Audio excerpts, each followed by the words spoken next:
In this video, I'm going to show you how you can share a video as a link. So right here, I have a screen recording, which I'm going to share with somebody as a link.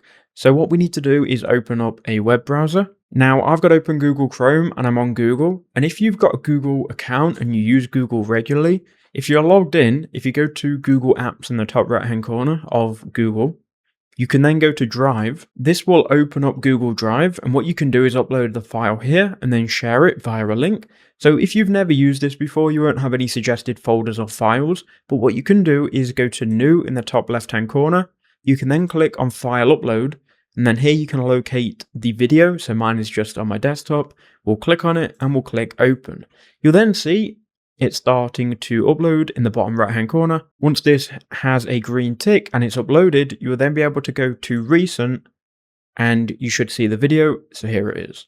We can now right click on the video. We can click on Share again, and then you can change General Access from Restricted to anyone with the link. This will create a public link which you can go ahead and copy.